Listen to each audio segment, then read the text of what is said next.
मैं राजनीति में नहीं थी तो मेरा काम होता था सोनिया जी और राहुल जी का चुनाव लड़ाना रायबरेली और अमेठी में। तो आप सबने कहा कि आप बहुत खुश हैं कि आज आप यहाँ हैं। आप यहाँ इसलिए हैं कि जो भी चुनाव लड़ता है जमीन पे वो जानता है कि चुनाव लड़ने वाला कौन है। चुनाव लड़ने वाला ब्लॉक का अध्यक्ष है, ब्लॉक के मेंबर हैं, बूथ के अध्यक्ष हैं, बूथ के मेंबर हैं, कांग्रेस का साधारण कार्यकर्ता है। अगर आप नहीं लड़ते हो तो कोई चुनाव नहीं जीत सकता। मैंने अपना अनुभव खुद देखा है कि किस तरह से अगर संगठन मजबूत होता है, संगठन के जो कार्यकर्ता हैं उनमें जोश होता है, तो किसी भी परिस्थिति में चुनाव जीता जा सकता है। जब मैं पहले सोनिया जी का चुनाव लड़ने गई तो उस समय भाजपा की सरकार प्रदेश में भी थी, केंद्र में भी थी, और बहुत कठिन परिस्थितियों में हम चुनाव लड़े।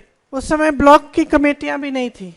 हमने रात में 3-3 बजे बैठकर ब्लॉक की कमेटियां बनाई, अध्यक्ष बनाई, लेकिन किस तरह से वो लड़े, आज तक हम सबको वो चुनाव याद है। क्योंकि मुश्किल से मुश्किल समय में हमारे कार्यकर्ता हमारे लिए खड़े रहे, हमारे कार्यकर्ता हमारे लिए लड़े और उन्होंने दिखा दिया कि चुनाव हिम्मत से जीता जा सकता है। आज जो यहाँ की परिस्थितियां हैं वो मुश्किल है, कोई ये नहीं कह रहा है कि आसान है। आप खड़े हो, आप यहाँ हो, यही बहुत बड़ी बात है कि जैसे आपने कहा, आपका नाम क्या है, जैसे आपने कहा कि आपको बहुत मुश्किल परिस्थितियों में लड़ना पड़ रहा है, दबाव है, प्रशासन है, बड़े बड़े नेताओं पे भी प्रशासन का दबाव होता है, अलग तरह के दबाव होते हैं, लेकिन आप पे एकदम वहाँ पे अपने गांव में, अपने ब्लॉक में प्रशासन का दबाव आता है, डराया जाता है, धमकाया जाता है, लेकिन आप खड़े रहते हो।